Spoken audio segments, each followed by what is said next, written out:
Voilà, bonjour à tout le monde. Je vous salue tous. J'espère que vous allez tous bien. Voilà, donc nous vivons des moments exceptionnels. On commence à reprendre les cultes un peu partout. Certaines églises sont toujours fermées, c'est logique parce que les dispositions sont quand même un peu difficiles. Mais voilà, donc c'est formidable. Dieu nous a protégés. Nous sommes vraiment reconnaissants à celui qui est notre Père, qui est notre Dieu, parce qu'il nous a protégés. Il a protégé l'Église, les églises, le peuple de Dieu. Et nous pensons à tous ceux qui vivent des moments difficiles. Il y a des morts, il y a des malades en France, dans le monde entier, dans les églises, etc. Mais nous sommes reconnaissants à Dieu pour tout, puisque c'est lui qui contrôle tout. Donc voilà, nous avons vécu le week-end dernier. C'était un week-end de Pentecôte qui est observé dans le monde entier, dans beaucoup d'églises chrétiennes, protestantes, évangéliques, etc. Voilà, cette fête de la Pentecôte est respectée partout et célébrée par différents moyens, dans différentes sensibilités. Et j'aimerais revenir encore là-dessus. Et c'est pourquoi ce matin, je vais intituler mon intervention, ma prédication, le feu surnaturel. Parce que quand on pense à la Pentecôte, voilà, ça nous fait penser au feu de Dieu, à quelque chose de surnaturel, quelque chose de très, très puissant. Alors, quand on pense au feu, moi, quand j'étais petit, quand j'étais jeune, je suis élevé dans les montagnes et souvent, voilà, nous, entre les copains, les amis, on faisait le feu, voilà, dans des endroits où on pouvait faire. Et puis ça commençait avec juste une petite flamme, et ensuite on ajoutait, voilà, les bois, etc., des branches, et puis le feu prenait l'ampleur. Et puis ensuite, si on voulait que le feu puisse devenir un feu impressionnant, donc on allait chercher des bûches, des branches, et plus on ajoutait, plus le feu était, voilà, faisait un impact extraordinaire. Et si on arrêtait à ajouter des branches, du bois, enfin des bûches, après un certain temps, le feu voilà, s'éteignait. D'accord? Et puis donc, quand on pense au feu, on pense à quoi? C'est quelque chose qui est beau. Parce que on voit quand on regarde le feu, on voit la lumière. Si vous faites le feu le soir, cette lumière, cette clarté du feu fait reculer les ténèbres. Voilà, et puis on voit, c'est tellement beau. Et puis ensuite, quand ça brûle bien, il y a des flammes, et ces flammes représentent beaucoup des couleurs. Voilà, donc ça commence par la couleur rouge, et quand le feu prend vraiment l'ampleur, voilà, ça devient un peu blanc, vers les blancs, et c'est impressionnant, c'est tellement beau. Et puis quand vous pensez aussi au feu, le feu, donc, bien sûr, éclaire, le feu produit la chaleur. Imaginez-vous si on se retrouve dans un endroit très froid, et puis il y a le feu, voilà, le feu nous attire, parce que quand on a froid, on cherche un peu de chaleur pour être finalement réchauffé. Donc le feu produit la chaleur et fait reculer donc le froid. Ensuite, quand vous pensez au feu, le feu consume, d'accord? Je vous ai parlé du bois, on ajoute le bois, mais ça brûle, voilà, tout ce qui est brûlable. Donc, ça brûle, ça consume, voilà, ça consume avec une puissance extraordinaire. Et puis en même temps, quand on pense au feu, le feu détruit tout ce qui est sur son passage. Et le feu, plus le feu est important, le feu a une puissance destructrice. D'accord? Ça détruit tout ce qui est sur son chemin. Bon, maintenant, d'accord. Donc, vous voyez, il y a le positif, mais il y a aussi le négatif. On a besoin des feux pour des bonnes choses, mais il y a aussi le feu qui peut aussi détruire. D'accord? Mais imaginez-vous si voilà, quelqu'un a le pouvoir sur le feu, sur cette affaire tellement magnifique. Voilà, le feu. Si on retire le feu, si on retire le feu de notre vie, il n'y a plus de feu. Pas du tout, pas moyen d'avoir le feu. Bah, qu'est-ce qui se passe? Il y a des dangers, il y a des difficultés, il y a des gens qui vont mourir là où il fait froid. Voilà, enlever le feu, la chaleur dans les pays où il fait très froid. Et puis ensuite, après, nous avons besoin des feux dans les domaines aussi de la cuisine, dans l'industrie. Tout va s'arrêter, puisque le feu, il y a beaucoup de choses qui passent par le feu. Grâce au feu, on peut avancer, produire beaucoup de choses dans l'industrie, la nourriture, la cuisine, le chauffage, etc. Voilà, donc vivre sans feu à long terme, ça serait vraiment pratiquement impossible. D'accord? La vie serait impossible. Et puis ensuite, l'industrie ne pourra pas avancer, on ne peut pas fondre le métal, la matière première, etc., pour pouvoir construire donc dans l'industrie pas mal de choses. Donc vivre sans le feu dans les domaines physiques, il est impossible. Alors, dans la Bible, le feu symbolise trois choses, trois grandes lignes. Voilà, il y en a pas mal de choses, mais j'ai juste pris trois choses essentielles. Donc, le feu dans la Bible symbolise le jugement. Donc, je ne vais pas développer ces sujets, voilà, mais c'est juste pour vous dire que la Bible nous parle, voilà, de jugement aussi. Ce jugement est symbolisé par le feu.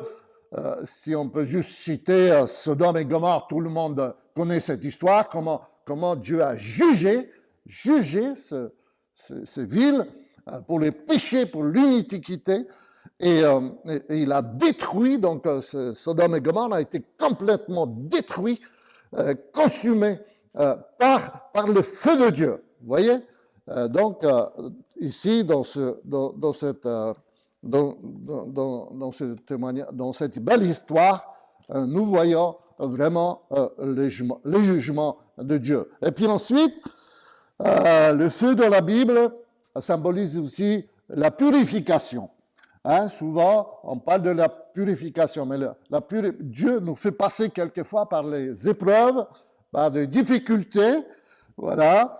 Et cette purification, nous voyons dans l'Ancien Testament, encore aujourd'hui, chacun d'entre nous, voilà, vous passez par des épreuves, par des difficultés, etc. Donc, le feu de Dieu permet quelquefois, voilà, parce que c'est lui qui contrôle tout, ce n'est pas lui qui est la source des maladies, la source de toutes ces épreuves, mais il permet parce qu'il contrôle tout. Voilà, pour que notre foi soit aussi purifiée. Et puis, c'est aussi une bénédiction pour chacun d'entre nous, puisque nous sommes purifiés comme le fer, l'or et l'argent, et aussi purifiés dans le feu. Voilà, on va chercher la matière première dans la terre, on passe par le feu, et quand vous voyez donc le métal, l'or, l'argent, tout ça, c'est passé par le feu, et puis l'or, l'argent, tout ça, il y a un moment, ça coulait comme le liquide, voilà, et tout ce qui était impur, ça a été donc brûlé, détruit, et puis voilà, nous avons l'or, l'argent, nous avons le fer, et puis nous pouvons produire beaucoup de choses. Vous voyez? Donc, c'est une purification. Et ensuite, troisièmement, puis là, je vais m'arrêter un peu plus, voilà, c'est un peu mon sujet de ce matin, le feu, dans la Bible, représente aussi la présence de Dieu, ou on peut dire Dieu en action. Dieu en action, c'est-à-dire, c'est l'action du Saint-Esprit. D'accord? L'action du Saint-Esprit. Dieu en action, c'est le Saint-Esprit qui agit. Et la Bible, voilà, contient à peu près 500, autour de 500 références qui sont directement liées à la présence de Dieu. Voilà, qui concernent la présence de Dieu. Donc, il y a à peu près l'Ancien et Nouveau Testament, le feu représente quelque part la présence de Dieu par 500 références dans la Bible. D'accord? Alors, on va juste lire un texte directement dans le Nouveau Testament où il est question aussi du feu. Moi, je vous ai dit que mon sujet ce matin, c'est le feu surnaturel. Donc, je ne parle pas du feu physique que nous pouvons produire avec les allumettes, etc., et puis par d'autres moyens, mais je vous parle aussi du feu surnaturel, le feu de Dieu et le feu que la Bible nous présente. Donc, les Actes des Apôtres, chapitre 2 et le premier verset, donc on va lire 4 premiers versets que la plupart des anciens chrétiens connaissent par cœur, et puis il y a quelques jours, on a fêté la Pentecôte dans le monde entier. Pardon.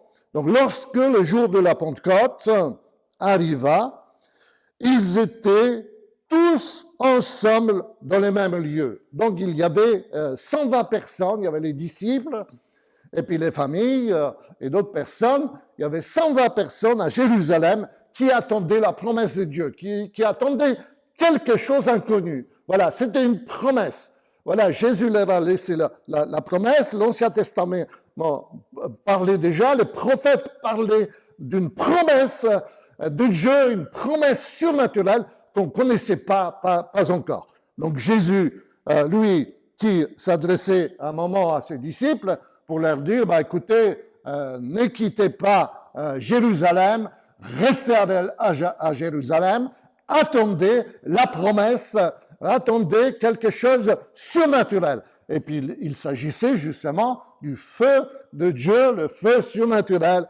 Il s'agissait du Saint-Esprit, la promesse de Dieu. Donc tout à coup, voilà, ils étaient là, tous réunis, et ils attendaient le premier jour, deuxième jour, et puis certainement, entre deux, ils se sont un peu ennuyés en disant, ça fait déjà 3 jours, alors qu'il se passe, il y a quelque chose qui doit se passer. Ils ne maîtrisaient pas très bien cette promesse parce que ils n'ont jamais vécu, ils n'ont jamais goûté, ils n'ont jamais vu. Voilà, ils s'attendaient à une promesse, mais ils n'étaient pas vraiment convaincus, ils ne savaient pas ce qui va se passer.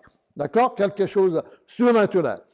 Et puis tout à coup, voilà, 10e jour, voilà, donc 2, 3, 7, 8, 9, 10e jour, voilà, et c'était 50e jour après la résurrection de Jésus, bien sûr. Tout à coup, il vient du ciel un bruit, voilà, un bruit du ciel. Le fait que nous parlons de surnaturel, le bruit surnaturel, quelque chose de différent que nous connaissons ici autour de nous dans la vie voilà, de tous les jours.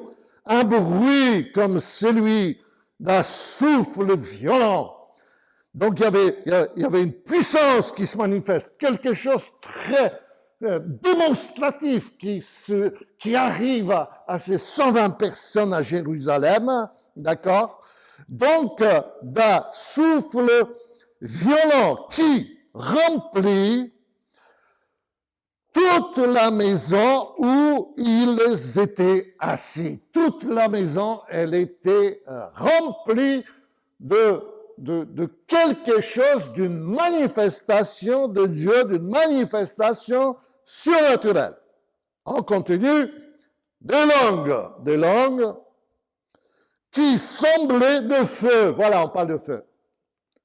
Dans le Nouveau Testament, on parle aussi de feu, d'accord? Le feu, surnaturel, quelque chose qui vient de la part de Dieu, c'est pour ça que j'appelle ça surnaturel. Voilà, le feu, et qui s'est séparé les unes des autres. Il y avait des flammes sur chacune des personnes. On voyait le feu sur le surnaturel, quelque chose qui s'est passé qu'humainement, on avait beaucoup de difficultés à maîtriser, à comprendre, d'accord? Le feu qui s'est séparé les unes des autres, leur apparurent. Elles se posèrent sur chacun d'eux. Ce n'était pas juste 119 personnes ou sur ce 20. Ce n'était pas juste 50 personnes sur ce 20. Ce n'était pas 100 personnes sur 20. C'était sur chacun d'eux. Chacune des personnes qui étaient présentes avait droit à cette promesse, à cette manifestation surnaturelle, avait le droit c'était la grâce de Dieu, de recevoir le feu surnaturel. Et c'est formidable. Donc, voilà, on a compris que le Saint-Esprit, le feu de Dieu, voilà, est disponible à tout le monde, à tous ceux qui croient, tous ceux qui sont à Jérusalem, tous ceux qui attendent. Mais aujourd'hui, même si on n'est pas à Jérusalem, on est à Lille, mais nous avons aussi le droit et le privilège de recevoir le surnaturel, recevoir le Saint-Esprit. Et quand on reçoit le Saint-Esprit, on vit avec le Saint-Esprit, il nous accompagne. D'accord? Voilà. Ils furent tous remplis d'esprit. Pardon. Sur chacun d'eux, oui, je répète, ils furent tous remplis d'esprit saint et se mirent à parler. Voilà, donc ce Saint-Esprit se manifeste, voilà, parler aux d'autres langues, selon, parce qu'on a décidé, pas parce qu'on a appris une langue, mais selon que l'Esprit leur donna de s'exprimer. Voilà, le Saint-Esprit a maîtrisé leur bouche, leur langue, pour parler dans d'autres langues selon le Saint-Esprit. Donc, c'était une manifestation surnaturelle. Voilà qui était présentée par le feu, le Saint-Esprit, Dieu lui-même. Et souvent, voilà, il est présenté comme un feu dévorant, comme un feu puissant, comme un feu qui réchauffe, comme un feu qui brûle, comme un feu qui purifie, comme un feu qui nous fait du bien. Voilà. Dans des moments difficiles, d'accord? Donc, il parlait, je répète, selon que l'Esprit leur donnait de s'exprimer. C'est formidable. Quand on est rempli du Saint-Esprit, voilà, c'est une joie. Le Saint-Esprit, ce feu surnaturel, nous remplit d'une joie inexprimable. Ce sont des moments très puissants. Quand on est rempli du Saint-Esprit, voilà, nous pouvons avoir des réunions puissantes, remplies de la présence de Dieu. Et nous avons vu comment Dieu opère son œuvre par le Saint-Esprit dans le monde entier. Il y a de différentes méthodes, différentes manifestations, voilà, que nous voyons dans le monde entier, parce que Dieu n'est pas Dieu d'une méthode, Dieu agit d'une façon. Hein, il a répandu le feu à Jérusalem d'une autre façon, mais quand vous voyez, par exemple, d'autres endroits dans la parole de Dieu, les actes des apôtres, etc., Dieu se manifestait de différentes façons. À chaque occasion, c'était différent. Ça veut dire que nous découvrons une certaine méthode de Dieu. C'est que la méthode de Dieu n'existe pas, parce que Dieu fait les choses chaque fois différemment. d'accord? Quand vous connaissez, si vous voulez voir un peu l'histoire de Corneille, c'était pas du tout de la même façon que la Pentecôte, voilà, à Jérusalem, mais ils ont reçu le Saint-Esprit là aussi, d'une autre façon. Quand vous voyez, nous lisons chapitre 19 dans les Actes des Apôtres, voilà, le groupe à Éphèse, comment ils connaissaient juste le baptême de Jean-Baptiste, et puis on leur a posé la question, est-ce que vous connaissez le Saint-Esprit, le baptême, etc. On a répondu, on n'a même pas entendu parler de toutes ces choses-là. Et puis voilà, ils ont reçu par l'imposition de main le baptême du Saint-Esprit, le feu de Dieu, voilà, est tombé sur eux différemment qu'à Jérusalem. Donc la méthode de Dieu, c'est qu'il n'y a pas de méthode parce que Dieu se sert d'une chose chaque fois différemment, chaque fois des manifestations différentes.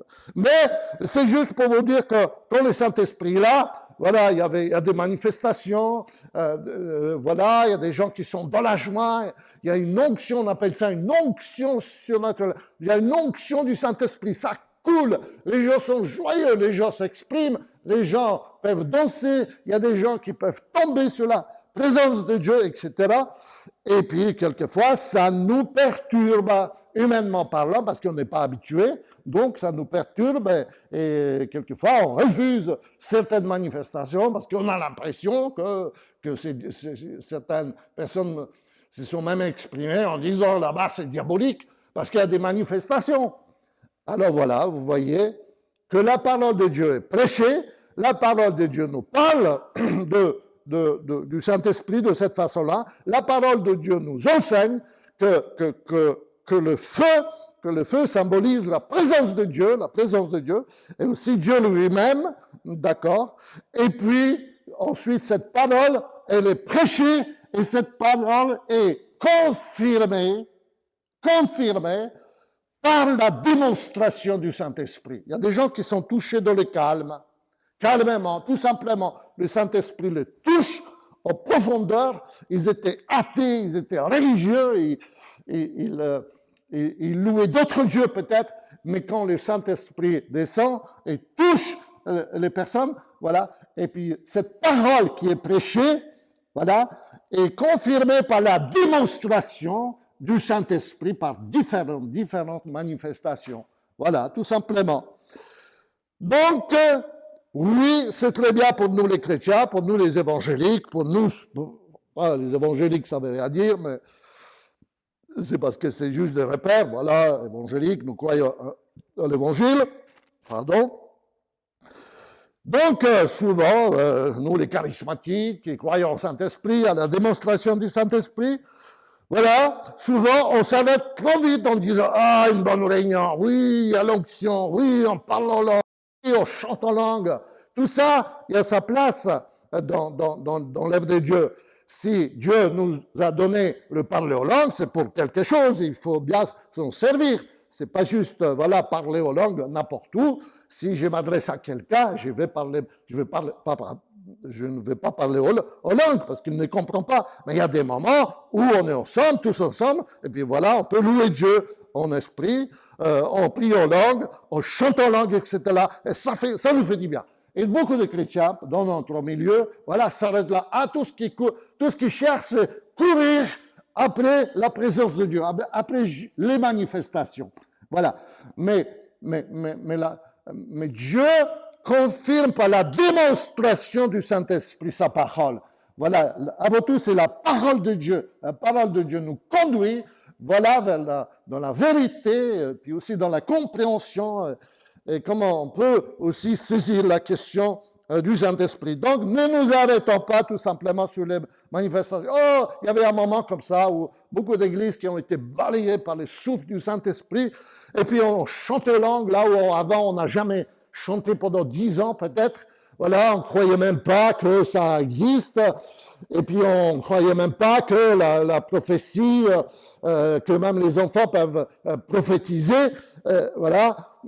Et puis tout à coup, voilà, c'est arrivé cette manifestation d'une certaine façon, et puis on s'arrête très vite, et puis on voit que ça. Et on pense que le royaume de Dieu, c'est ça. Et puis là, nous voyons dans les Actes des Apôtres que le Saint-Esprit a été donné, oui, donné, ils ont reçu, ils ont parlé aux langues, mais oui, je suis pour vivre des cultes, de moments forts, de réunions, la louange, où il y a l'onction, mais je ne suis pas pour m'arrêter là. Mais si j'ai reçu, je me réjouis. Si j'ai reçu de cette bénédiction, je vis dedans. Mais en même temps, on doit canaliser cette onction, cette bénédiction, le Saint-Esprit, vers des choses, vers de nouvelles choses. Voilà. Donc, voilà, d'être rempli du Saint-Esprit. Donc, la suite, c'est se mettre au mouvement. Hein, je prends une petite pause en disant, oui, c'est formidable tout ça. Mais là, maintenant, on va se mettre au mouvement. On est équipé, nous avons le feu, nous avons la puissance, nous avons un équipement surnaturel, donc nous allons canaliser cette bénédiction pour pouvoir aider les autres, aider le monde, la famille, les amis, les voisins, etc., pour que cette bénédiction puisse couler plus loin. Et c'est ce qui s'est passé donc dans les Actes des Apôtres et dans cette belle histoire.